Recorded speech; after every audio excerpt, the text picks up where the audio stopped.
शांताकारं भुजगशयनं पद्मनाभं सुरेशं विश्वाधारं गगनसदृशं मेघवर्णं शुभांगं लक्ष्मीकान्तं कमलनयनं योगभिर्ध्यानगम्यं वंदे विष्णुं भवभयहरं सर्वलोकैकनाथं सर्वलोकैकनाथं। वसुदेवसुतं देवं कंसचाणूरमर्दनं देवकी परमानंदम श्रीकृष्णं वंदे जगद्गुरुं। श्रीकृष्णं वंदे जगद्गुरुं। कृष्णाय वासुदेवाय हरे परमात्मने प्रणतक्लेश नाशाय गोविंदाय नमो नमः। गोविंदाय नमो नमः। भगवान श्री गोविंद के साथ हम सभी यहाँ उपस्थित हैं और आपकी उपस्थिति का जो संज्ञान है वह श्री गोविंद के द्वारा नित्य लिया जाता है। आपकी उपस्थिति यहाँ पर तो होती है, लेकिन भगवान श्री गोविंद के परम धाम में भी होती है। उनकी व्यवस्था में हम सब रहते हैं और रह करके जो हमारी रहने का जो काल है उनके साथ और उनकी जो सानिध्यता है वह निरंतर कहीं पर अंकित की जाती है। चूँकि श्री भगवान समस्त लोगों के महान ईश्वर हैं, समस्त लोगों के महान ईश्वर हैं और समस्त प्राणियों के भी ईश्वर हैं। ईश्वरा सर्वभूतानां, समस्त प्राणियों के ईश्वर हैं तो समस्त लोगों के भी स्वामी है वही। और ऐसे स्वामी जिसकी सत्ता समस्त लोगों में हो, सभी लोग जिस सत्ता के अधीन हों, ऐसे भगवान श्री गोविंद के साथ हमारी उपस्थिति अंकित हो जाए, ये सबसे बड़ी विशद बात है। जैसे कोई विशिष्ट पुरुष संसार में आता है, राजनेता हो कोई भी हो, और उसके साथ हमारी फ़ोटो छप जाए तो हमें कौतूहल होता है, लोगों को दिखाते हैं, देखिए हमारे साथ में है। ये संलग्नता हमारी वहाँ तक है। और तीनों लोगों का जो स्वामी है वह हमारे साथ अगर रहे तो कितनी विशद बात है। आइए ऐसे भगवान श्री गोविंद को प्रणाम करके आज के सत्र का शुभारंभ करते हैं। तो कल के सत्र में हम सभी ने इस अध्याय 16 के श्लोक संख्या 9 पर विचार किया था। श्री भगवान ने कहा, एताम दृष्टिम अवस्तभ्य नष्टात् मालोर अल्प बुद्धया प्रवंती उग्रमाणा छायाय जगता हिता। ईश्वरीय स्वभाव के जो मनुष्य हैं वे परमात्मा की सत्ता को स्वीकार नहीं करते, ये विशेष बात है। और परमात्मा की सत्ता को स्वीकार न करने से जो कुप्रभाव है वह उनके शरीर पर स्पष्ट रूप से परिलक्षित होता है। समझिए आप। तो श्री भगवान ने कहा कि दो बातें विशेष हैं, नष्टात् मानः और अल्प बुद्धया। दो बातें स्पष्ट हो जाती हैं। जैसे हम ईश्वरीय सत्ता को नकारें, उसको न माने, तो पहला जो प्रभाव पड़ेगा वो ये पड़ेगा कि हमारा जो आंतरिक स्वभाव है, जिस स्वभाव के वशीभूत होकर के हम नाना प्रकार के कर्म करते हैं, जिस स्वभाव के वशीभूत होकर के, जिस स्वभाव के आश्रय से हमारी क्रियाएं होती हैं। मनुष्य क्रियाएं कैसे होती हैं? मनुष्य की जो क्रियाएं होती हैं वो स्वभावगत ही हैं, उसके अपने स्वभाव के अनुकूल होती हैं, इतर नहीं हो सकती। हमारा स्वभाव यदि तमोगुणी है तो स्वभाव का जो रचना है वो भी गुणों के आधार पर होती है। प्रत्येक मनुष्य के स्वभाव की रचना जो है, प्रत्येक मनुष्य के स्वभाव का जो आधार है वह गुण ही है, कि गुणों के अनुसार प्रत्येक मनुष्य का स्वभाव परिलक्षित होता है। गुणों के अनुसार जैसे गुण से वह प्रभावित है या जिस गुण की प्रमुखता उसके अंदर है, तो जिस गुण की प्रमुखता है उसी गुण के अनुसार उसका स्वभाव बन जाएगा और उसी के अनुसार उसकी क्रियाएं होंगी। तमोगुण से प्रभावित है तो तमोगुणी स्वभाव होगा और तमोगुणी क्रियाएं होंगी, और अगर रजोगुण से प्रभावित है तो उसका स्वभाव रजोगुणी हो जाएगा और रजोगुणी क्रियाएं भी उसके जीवन में निश्चित रूप से संपादित होंगी। सत्वगुण से प्रभावित अगर है तो सत्वगुणी प्रभाव हो जाएगा और सत्वगुणी क्रियाएं भी उसके द्वारा संचालित होंगी। समझिए इस चीज को आप। तो यहाँ पर जो नष्टात्मानः पद प्रयुक्त हुआ है उसका स्वभाव ही विनिष्ट हो जाता है।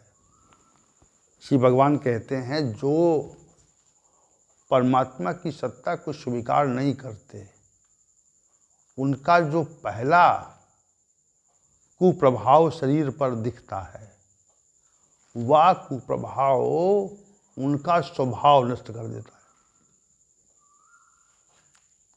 हमारी क्रियाएं जब स्वभाव के अनुकूल होती हैं और स्वभाव नष्ट हो जाए, अगर स्वभाव अगर नष्टात्माना जो पद है इसी ओर संकेत करता है, तो इसमें अगर इसको ये मान लें कि ईश्वरीय सत्ता को स्वीकार न करने वाले व्यक्तियों का जो स्वभाव है वह तमोगुणी हो जाता है। उनकी जो प्रवृत्ति है, स्वभाव से प्रवृत्ति होती है, पहले प्रकृति फिर स्वभाव फिर प्रवृत्ति, तो उनकी जो प्रवृत्ति है वह उनकी प्रवृत्ति तमोगुणी निश्चित रूप से हो जाती है। इसको कोई रोक नहीं सकता। जैसे कोई पुरुष संसार में अनेक प्रकार के दुष्कर्म करता है जब,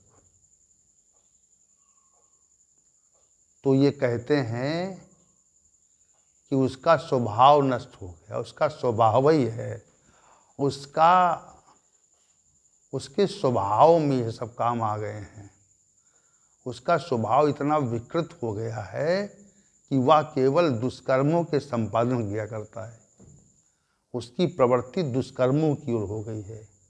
इसी बात को श्री भगवान ने कहने के लिए, स्पष्ट करने के लिए कहा, नष्टात्मानः। जो परमात्मिक सत्ता को स्वीकार नहीं करते हैं उनका स्वभाव निश्चित रूप से नष्ट हो जाता है। ये बात श्री भगवान ने कही। और कहा कि अल्प बुद्धया, उनकी बुद्धि भी कम रह जाती है। अब बुद्धि का क्या अभिप्राय है? इसका अभिप्राय यह है कि बुद्धि से ही प्रत्येक कर्मों का सम्यक विनिश्चय होता है। हम जो भी कर्म करते हैं, जीवन पर्यंत हम जो भी कर्म करते हैं, उन सारे कर्मों का निश्चय जो है हमारी बुद्धि के द्वारा होता है। बुद्धि एक ऐसा तत्व है जो हमारे समस्त कर्मों का निश्चय करती है, निर्धारण करती है कि हमें अमुक कर्म करना है, हमें अमुक कर्म करना है। तो अगर बुद्धि प्रखर है और अल्प नहीं है, अल्प माने छोटा होता है वैसे तो, अगर बुद्धि तीव्र है, कुशाग्र है और अल्प नहीं है, तो वह अच्छे कर्मों का निश्चय करती है। जैसे कहते हैं ना कि तुम्हारी बुद्धि नष्ट हो गई क्या, सामान्य भाषा में कहते हैं कोई व्यक्ति अनुचित कार्य जब करता है जो नहीं किए जाने चाहिए, ऐसे व्यक्ति कोई कार्य करने लगे तो अन्य लोग कहते हैं क्या तुम्हारी बुद्धि खराब हो गई है, नष्ट हो गई क्या। बुद्धि में जो विनिश्चय करने की शक्ति है, सम्यक विनिश्चय की, उचित अनुचित को जान करके उसका विनिश्चय करने की जो शक्ति है वह नष्ट हो गई। तो नष्ट होने पर क्या होता है, उसकी बुद्धि कुशाग्र नहीं रहती, तीव्र नहीं रहती, उसकी बुद्धि अल्प हो जाती, छोटी हो जाती है। अल्प का माने छोटी हो जाती। एक विशाल बुद्धि है, विस्तृत रूप से कार्य देखती है। जैसे अनेक राजनेता होते हैं जो संवैधानिक पदों पर कार्य करते हैं, या जो न्यायिक क्षेत्रों में अधिकारी कार्य करते हैं, न्यायाधीश होते हैं, तो उनकी बुद्धि कुशाग्र होती है। वे शीघ्र निर्णय लेते हैं कि हमें करना क्या है और करना क्या है और क्या नहीं करना है। दो ही बातें तो हैं जगत में। क्या है जगत में? दो ही बातें हैं कि करना है कि नहीं करना है, ये दो बातें हैं। क्या करना है? तो ऐसा कार्य करना है जब आपकी बुद्धि तीव्र होगी तो जो कर्मों का निश्चय करना है, जिस पर हमारे कर्मों का संपादन आधारित है, वह सही सही होगा, वह सम्यक प्रकार से होगा। और अगर बुद्धि नष्ट हो गई, नष्टात्माना हो गई या अल्प बुद्धिया हो गई, बुद्धि मान लिया 100% बुद्धि है और वो 20% बची, 80% बुद्धि की जो क्रियाशीलता थी जिससे आप कर्मों का सम्यक विनिश्चय करते थे, अगर वो नष्ट हो जाए तो नष्ट होने के पश्चात जो 20% 25% मात्रा बुद्धि की बची, शेष तो अज्ञान से आच्छादित हो गई। यहाँ पे जो अल्प बुद्धिया का अभिप्राय है, बुद्धि तो तत्व कम नहीं होता, बुद्धि नामक जो तत्व है वह तो कम नहीं होता, लेकिन उसकी जो विनिश्चय करने की जो शक्ति है वह कम हो जाती है।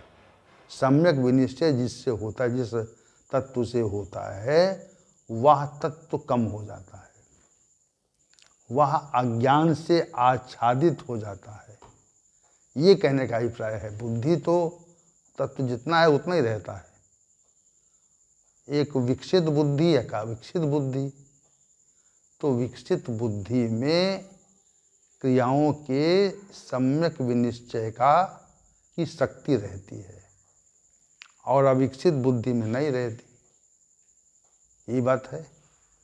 यहाँ पर जो अल्पबुद्धिया कहा गया है, हम जब परमात्मा की सत्ता को स्वीकार नहीं करते हैं, यह मान लेते हैं कि परमात्मा की सत्ता नहीं है, तो ऐसा स्वीकार करने से ही इस संसार का आश्रय नहीं है, परमात्मा की सत्ता नहीं है, संसार सत्य नहीं है, ये मान लेने से ही हमारी जो बुद्धि है वह अल्प हो जाती है, कम हो जाती है। इसी भगवान ने अल्पबुद्धिया कह के प्रकट किया बात कही। नष्टात्माना और अल्पबुद्धिया, उनका स्वभाव विनिष्ट हो गया है आशीष संपदा वाले लोगों का, और उनकी बुद्धि भी अल्प हो गई है। उनका जो विनिश्चय करने की शक्ति थी, सामर्थ्य थी, वो पर्याप्त उसमें कमी आ गई। तीसरी बात से भगवान ने कहा कि जिनका स्वभाव ही नष्ट हो गया है, जो ईश्वर सत्ता को स्वीकार नहीं करते, उनका स्वभाव नष्ट हो गया है, और उनकी जो बुद्धि है उसकी मात्रा कम हो गई। श्री भगवान ने कहा अहिता, अहिता पद का प्रयोग किया और कहा ऐसे स्वभाव नष्ट होने वाले व्यक्ति और जिनकी बुद्धि अल्प हो गई है, वह दूसरों का अहित ही करते हैं, स्वयं का तो अहित करते हैं। ऐसे क्रियाओं का संपादन जो नहीं किया जाना चाहिए, इससे स्वयं का हित होता है और उससे दूसरों का भी हित होता है। अहिता जो पद है, ये इसीलिए प्रयुक्त हुआ है। अहित करने वाले हैं ये लोग, ऐसे व्यक्ति संसार का हित करते हैं। संसार में जो हमने जन्म लिया है, तो हमारे जन्म लेने का एक उद्देश्य है और उस उद्देश्य की पूर्ति के लिए हम सब लोग लगे रहते हैं। तो कुछ तो कहते हैं संसार में जन्म लेने का कारण धन पैदा कमाइए और विलासितापूर्ण जीवन जिया जाए, रहा जाए, विलासितापूर्ण स्थिति में रहा जाए। और दूसरे कहते नहीं, ऐसा नहीं है। जीवन का जो उद्देश्य है वह परमात्मा की प्राप्ति है, उसी को लेकर चलते हैं वो लोग। तो जीवन के जो अलग अलग उद्देश्य हैं उनका निश्चय होता है, उनका विनिश्चय होता है, विनिश्चय बुद्धि के द्वारा होता है। और जब बुद्धि अल्प हो जाती है तो वो दूसरों का कल्याण नहीं कर सकती, दूसरों का कल्याण करने की सामर्थ्य उसके अंदर नहीं रहती, क्योंकि विचार शक्ति ही समाप्त हो गई। विचार शक्ति 80% विचार शक्ति समाप्त हो गई और 20% बची। तो जो विचार शक्ति बची ही, उससे हम स्वयं का भी हित नहीं कर सकते और दूसरों का भी हित नहीं कर सकते। इसी से भगवान ने कहा जो ईश्वरी सत्ता को स्वीकार नहीं करते हैं वह दूसरों का अहित ही किया करते हैं। हित की बात उनके मस्तिष्क में नहीं आ सकती, उनके बुद्धि से किसी के हित का, कल्याण का निश्चय हो ही नहीं सकता। इसी बात को श्री भगवान ने यहाँ पर अहिता पद का प्रयोग किया कि अहित करते हैं वो लोग, किसी का हित नहीं करते। उनका जो विचार है, उनकी जो क्रियाएं हैं, उनमें जो उनके जो कर्मों का संपादन है वो दूसरे के अहित के लिए होता है। आपने देखा होगा संसार में ऐसे बहुत मनुष्य होते हैं जो दूसरों का ही अहित करना चाहते हैं। उनके पास अगर बैठेंगे आप और उनसे बातचीत करेंगे आप, तो उनके मन में केवल दूसरों के अहितकर के प्रति अहितकर विचार ही रहेंगे। अपनी वाणी से उनका प्रकटीकरण करते हैं। क्या करते हैं? अपनी वाणी से दूसरों के अहित करने वाले विचारों का मात्र प्रकटीकरण करते हैं और उनका प्रयास रहता है कि हम दूसरों का अहित कैसे कर दें, कैसे हम दूसरों का नुकसान कर दें। ये प्रवृत्ति बन जाती है।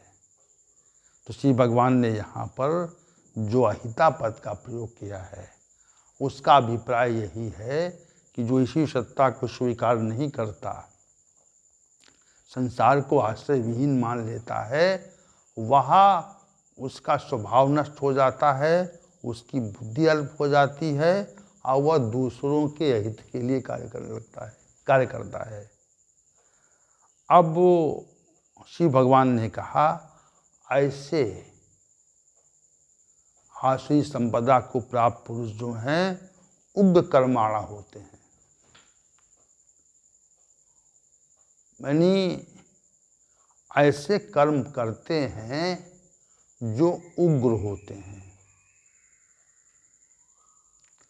उनको कितनी भी लोगों की हत्या करने में कोई संकोच का आभास नहीं होता, संकोच नहीं करते वो लोग। जैसे वर्तमान समय में कुछ ऐसे व्यक्ति, कुछ ऐसे संगठन इस संसार में कार्य कर रहे हैं जो सामान्य रूप से किसी का दोष नहीं है, उनकी भी हत्या कर रहे हैं। उनका उद्देश्य क्या है? तो वो लोग आसुरी स्वभाव के हैं। हमारे मन में दूसरों के अहित की भावना आ जाए और हम ऐसे कर्म करें जिससे कि हम यह इस रूप में प्रतिष्ठित हो जाएं कि हम किसी की हत्या कर सकते हैं। संसार में जो आज विनाश हो रहा है वह अकारण भी हो रहा है, कोई कारण नहीं है। केवल अपनी सत्ता की स्थापना के लिए वे अनेक प्रकार के विनाश के कार्यक्रम आयोजित करते हैं। संसार में युद्ध हो रहा है, अनेक प्रकार के आतंकवादी संगठन कार्य कर रहे हैं, तो उस सब की ओर संकेत करते हैं श्री भगवान कि उनका स्वभाव जो है आसुरी है और आसुरी स्वभाव को धारण कर करके उनके अंदर कर्मों के प्रति उग्रता है। उग्र कर्म करते हैं वो लोग, भयंकर विकृत कर्म करते हैं। अब जो हत्या के प्रकार हैं उनको अगर देखेंगे आप, तो हम सब नहीं कर सकते वैसे कर्म। किसी भी जीव की हत्या कर देना और उनमें, उनके अंदर दया नाम की चीज़ नहीं होती, दया का भाव नहीं रहता। दया का जो भाव प्रत्येक मनुष्य के अंदर रहता है वो आच्छादित हो जाता है अज्ञान के कारण। अज्ञान के कारण वो ढक जाता है। रहता तो है, रहता तो उनका अपना पुत्र आ जाए तो उसके प्रति दया का भाव आ जाएगा। तो दया का भाव तो प्रत्येक मनुष्य के अंदर रहता है, लेकिन दूसरों के प्रति दया का भाव नहीं रहता। हम किसी व्यक्ति को मारने के लिए उद्यत हों और बीच में हमारा अपना पुत्र आ जाए तो हम उस अपने पुत्र के लिए दया का भाव प्रकट कर देंगे, क्योंकि दया का भाव मनुष्य के अंदर रहता है, स्वभावता रहता है। तो यहाँ पर जो क्रूरकर्मी मनुष्य हैं उनकी ओर भी श्री भगवान ने संकेत किया और अंत में कहा, जगता छायाय प्रभवन्ति। वे जगत के विनाश के लिए ही उनकी जो उत्पत्ति होती है, प्रभवन्ति माने जगता अहिता छायाय प्रभवन्ति।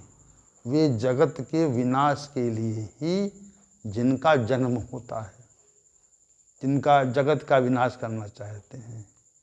तो आसुरी संपदा के स्वभाव के जो मनुष्य हैं, जो ईश्वरीय सत्ता को मानते नहीं, स्वीकार नहीं करते हैं, तो उनका कर्म क्या होता है?